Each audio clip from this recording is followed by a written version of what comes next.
Ze ade Wilberforce kumwe muyanja olunaku lwaleero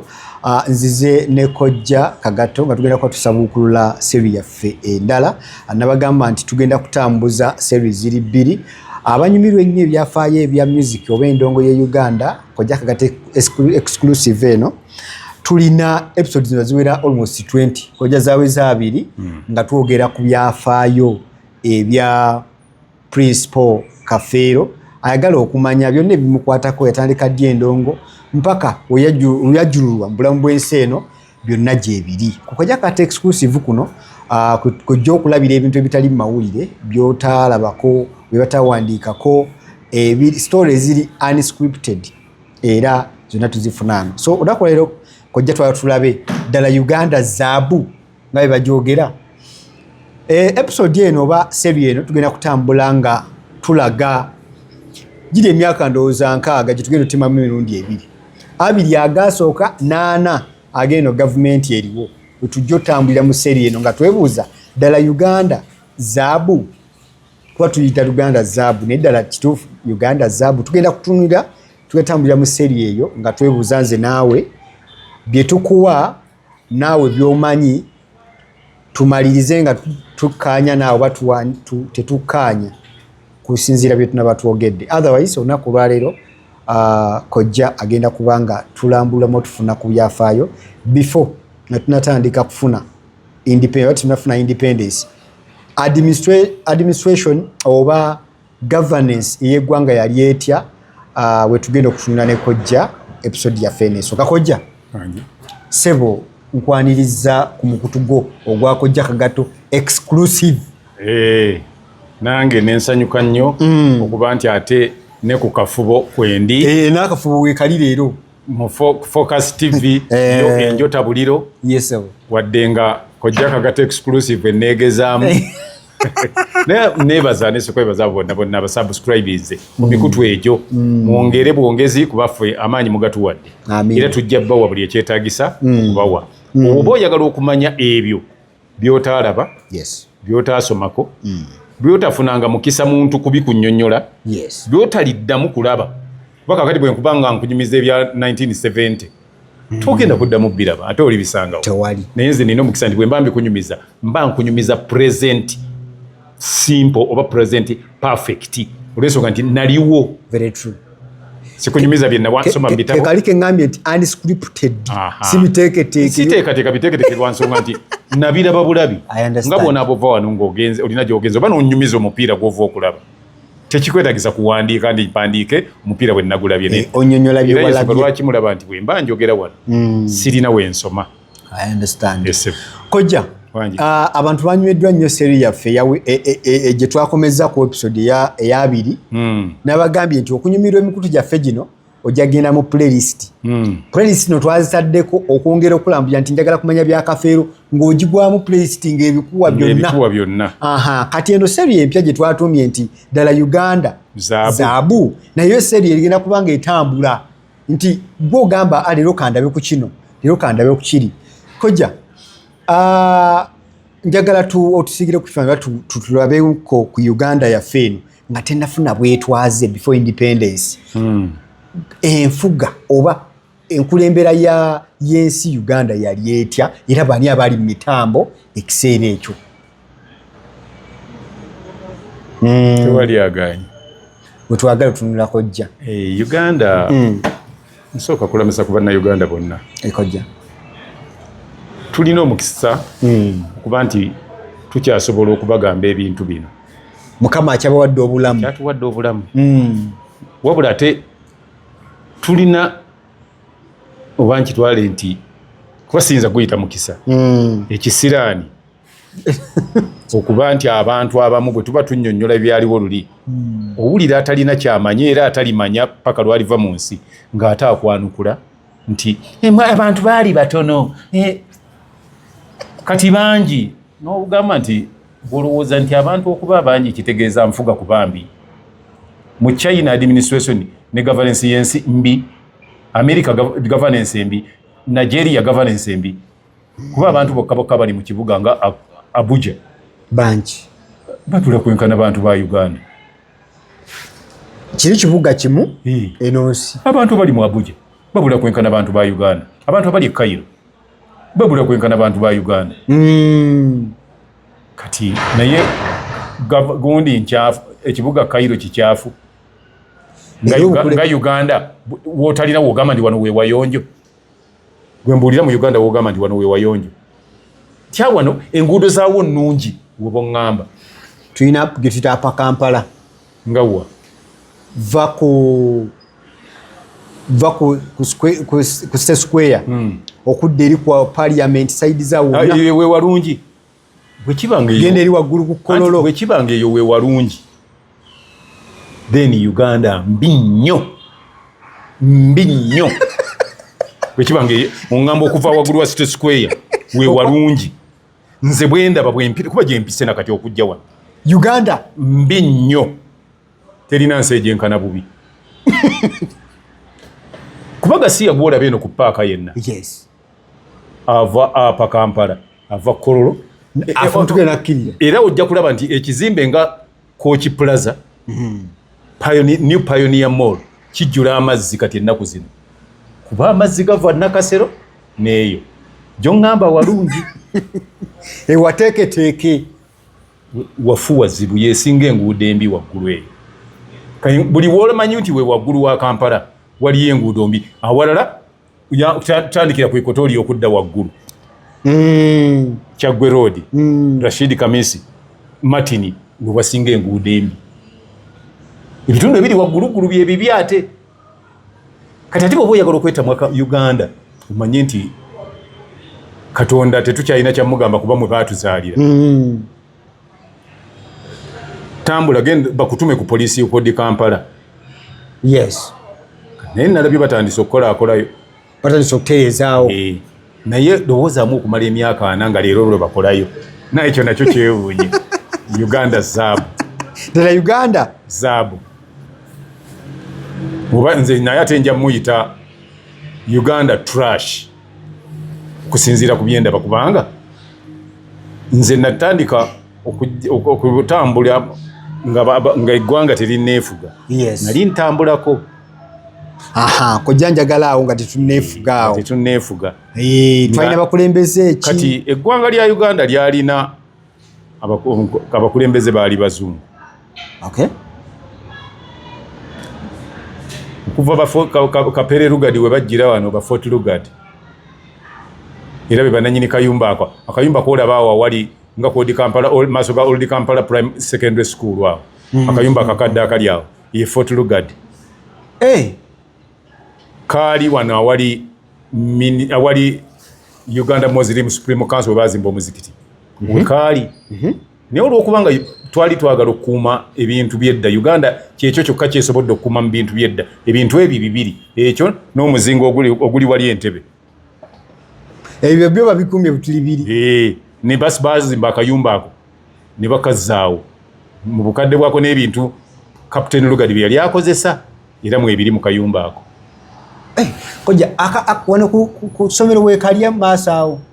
tolaba wo batundira ne craft saawo yes wali craft wekali kekokoolaba akayumba ako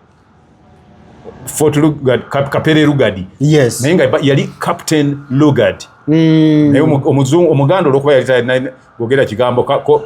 captain ng'akiyita Kapere ye nakiyita Kapere Lugard era nga bagamba Kapere yazimba ennyumba e Kampala kati akakasozi ke bayita Kampala it's because kwaliko Diaz ndowooza empala ze Diaz ensolo ze bayita empala kati nga bagamba akasozi Kampala kati ne bagamba ye Kampala bwatyo bafuuka Kampala kati mu Uganda ne tubeeramu ndowooza yali gwali 18 oba 46 oba 49 around there naye mabegako 18 46 myaka egyo kakati abazungu bajja bagundi ne tufuna gundi wano nga Bassekabaka bamaze Bassekabaka by then Muteesa kwali abazungu ne bajja bwe bajja n'abaaniriza kuba yawandika ebbaluwa bajje basomesa abantu beki eddiini. Ali ku ba Buganda Uganda anti olwo yali Buganda Uganda teyaliiwo. Kojja byetwogera before independence twogera ku Buganda. Anti olwo Uganda baagigatta luvannyuma bagatta amawanga gonna, bagatta Acholi, bagatta Lango, bagatta Kigezi, bagatta Bunyoro, bagatta Nkole, bagatta West Nile, Madi, bagatta gundi Bugisu, bagatta Busoga, bagagigatta ku Buganda, bagattako ne Lango, bakola Uganda. Kojja before natebana bagatta buli mu yali ali ku kintu kye kiraba nti nkugambye nti eri yali Acholi ng'efugibwa kabaka mu Kyoli, kabaka waabwe nono waabwe mu Kyoli. Buganda ng'efugibwa kabaka Ssaabasajja nga yafuga Buganda, nga Busoga efugibwa Kyavazinga. Yes, nga buli kitundu nga kirina abantu yali federal gundi, yali federal state. Ovalaba buli kitundu kyali kikula kyokka. Bwe baagigatta awo we wajjira olw'okuba Buganda yali ng'eri mu maaso. Yes, ate nga n'omukulembeze asoose okugendako yali muki Muganda. Ye yasooka n'afuga bwe yakulembera n'atayagala ebitundu ebisigadde bikule nga Buganda nga byenkana neki nga Buganda bwe yali. Buganda yali esoolobyemu nga baagala byonna bituukagane. Era kyova olaba nti buli woonaagenda mu districts mu bitundu ebyo mu regions ezo zonna ojja kusanga nga amagombolola gonna gafaanana n'aga Buganda n'amasaza. Era awo we waava okuba nti mu buli area mulimu Abaganda. Kuba era nti bamanyi Oluganda. Ssekabaka yayagala ebitundu bino byonna ebirala bikule kyenkanyi. Okay, bituukane neki ekitali ku mukulembeze yenna asobola kujja Uganda. Tasobola kukkiriza bitundu bisigadde. Kwaba abasinga abajja buli mwe ayagala ekikye kye kikola. Kati ekyo kyekizibu ekyajja. Era yatuma abaami abasinga obungi mu bitundu ebyenjawulo be baba bagendayo. Omuntu ajja kwebuuza lwaki be baatuma. Yes, lwaki baatuma. Tekwali kusosola, abantu bajja kulowooza nti twali kusosola. Ate okwo tekwali kusosola. Kuba olwaleero kati nyinza okugamba nti bwe bagamba nti kulonda nga kwe kuliwo mu Uganda. Yes, ojja kusanga nga returning officer we Karamojja waggwanga limu ne returning officer we Kisolo. Yes, nga waggwanga limu n'owambalala n'owa Lukungiri n'owaki nga bonna amannya ga ggwanga limu. nga ne bwogenda mulira ne baradisi bwe batyo nga deployment yonna amanya gaagala okufaanagana. naye ate luli kyali kyafaanana kityo, naye kyo kyalina ensonga. Lwaki yakikola bw'atyo olwo? Kuba owaliwa lwaki yakikola bw'atyo naga akatumya Abaganda? Kyamutumya Abaganda kuba baali civilized. Engeri gye mbagala mutuukagane ku mutindo gwa Buganda. Katubaweereza abantu already abamaze okutegeera omugaso gw'okunaaba engalo. Kati n'olwaliro waliwo batanatandika kusima kaabuyonjo. Naye bwe basindikayo abaami abo baali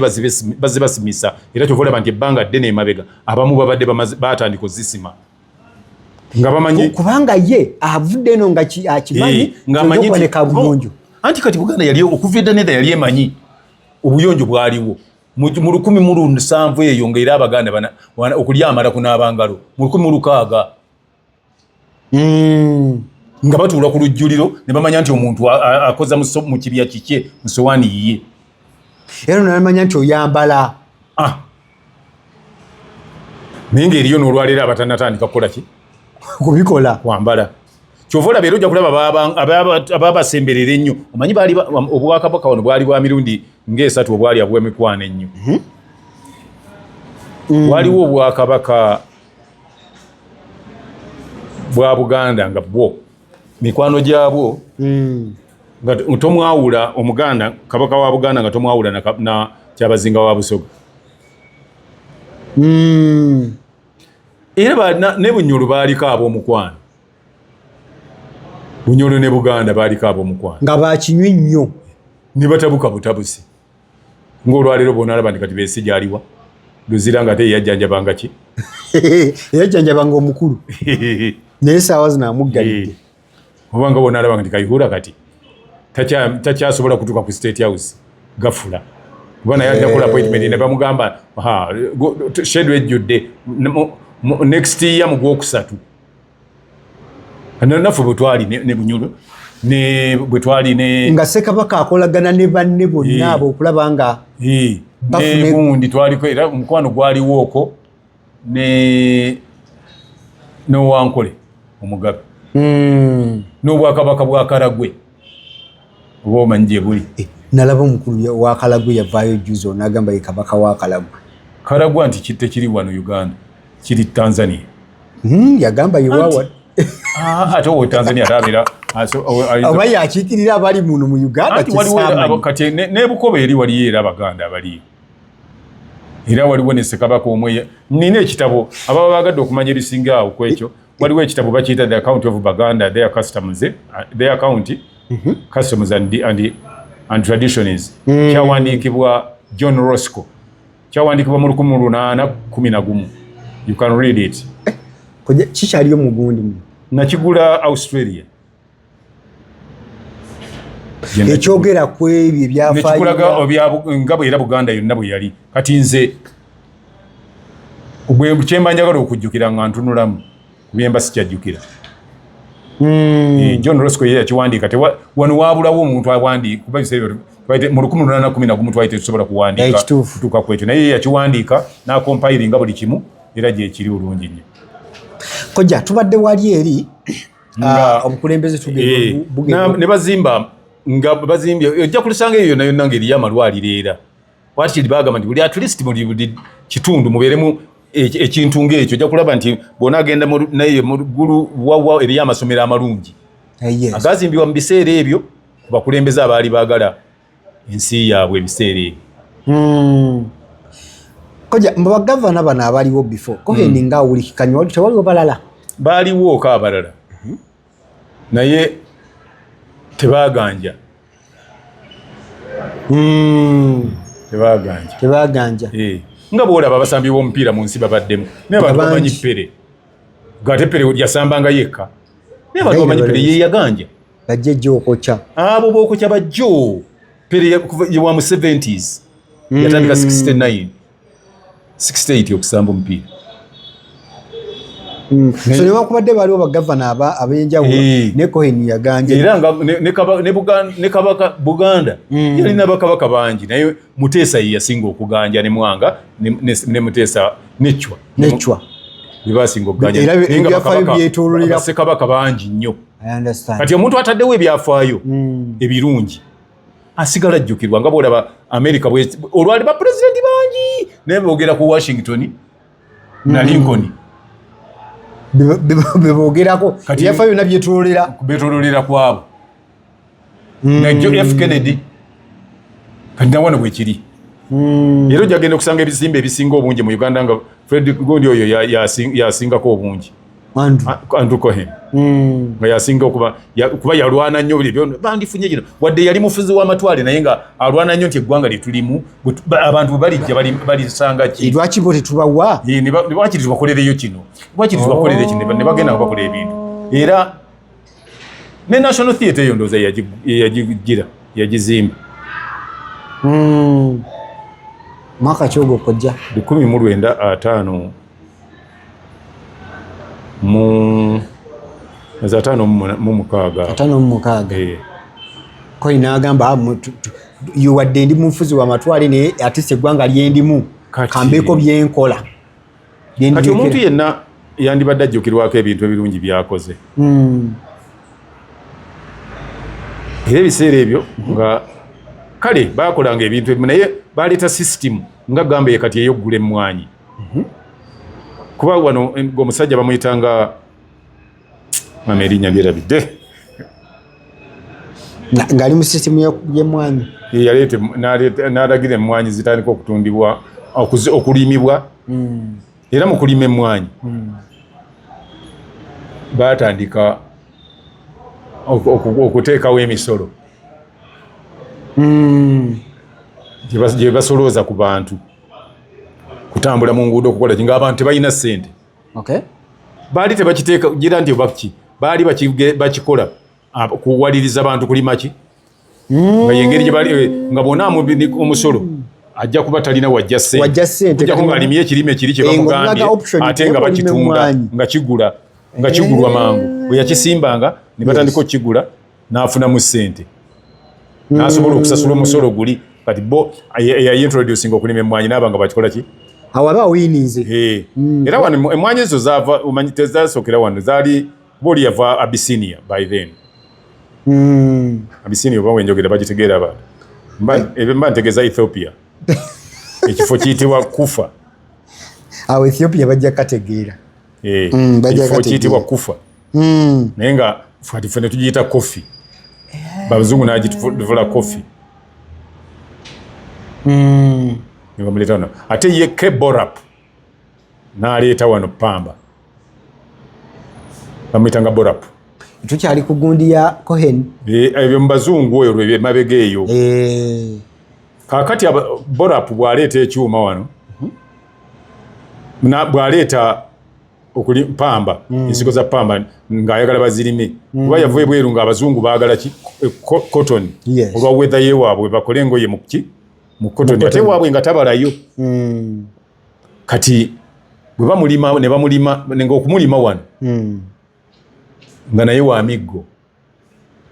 ng'abantu tebabyagala ne babalirika emigoba nti nga bajja batya ne bakubuuza nti kati gavumenti ekugamba eyagala Pamba aluwa mwagala naye ate okumwagala ejja mukugulako naye nga olina okulaba nti omulina oba toyagala oba oyagala antu ne balima Pamba ne bazimba n'ebyuma ginaries bazimba era awo abaganda abaaliwo ne batandika okuyima ennyuma kino ekyuma ekya Borap nga bamuyita Bora ekyuma kya Bora nekizina nekyekyanga kiva muno kidda muli ngati kigira ewuzi kati nga bo bagamba nti kizina ngeri gye kikwatamu ewuzi gye kiwivingamu nabo bagamba kiri mu kuzina mazina ne bitandika Pamba n'atandikira awo okulanda ne batandika okumulima naye kikwewuunyisa Uganda by then yatunda nnyo n'okufuuka zaabu wa Afirika nakyo okumuyita Pearl of Africa okwava jiri kye tuli mu kugamba kati nti ddala Uganda ekyali zaabu oba Uganda zaabu ng'emmwanyi etundibwa ne babba nga obubbi obwali mu bazungu abo bwe babbamu naye era ne basigala nga eggwanga balina kye balyongerako ku ssente eziva mu mmwanyi ne muki ne mu Pamba ezivaamu leero zigatta ki ku Uganda kyoyinza tugamba baagazi kino duli babbanga naye obubbi bwe bakola naye era nga paka nga n'abantu be babbako ssente ezo batono si bangi nga kati era n'abazisoloza kati bagamba nti luli tebwasolozanga misolo kati mugisoloza what do we gain from those taxes Uganda zaabu oba trash waliwo akayimba ka mukwano ke wagamba tugenda mu maaso batuvuga anti era ebyo kafeero wakubuuliza nti tuvuga reverse oba tugenda mu maaso nja kuwayo ekyokulabirako ekirala ebyuma ne bimeruka mu buli area mu Uganda yonna mulimbe bwe gwatuuka ogukulaakulana ennyo byonna ne babisaanyaawo ne tugenda mu maaso era mu Uganda nze nyiza okugamba nti abaana okuva mu 1980 mu mukaaga oba 87 tewali amanyi omuti gwa Pamba bwe gufaanana naye nga Uganda yebadde cash crop ya Uganda bimu kuyeta n'erinnya okubeera nga we are the Pearl of Africa n'akabonero k'eggwanga kaliko Pamba naye njagala ondeetera abaana ab'amasomero agasinga okuba amalungi mu Uganda babateeke wali omugambe nti tugende ondeetere Pamba ebikoola bya Pamba oba omuti gwa Pamba bwegufaanana bw'onaafunako abaana yabataano nga bamumanyi bwafaanana nga tumanya nti tugenze mu maaso kojja ogenze n'oyogerako wali ku kingdoms nga bwe zaali obwakabaka bwe bwali bujja butya okufuuka Uganda era ani akifuula Uganda emu ejjudde abazungu be bakifuula nga bagenda nga balina okugagatta tubeere eggwanga erikuumibwa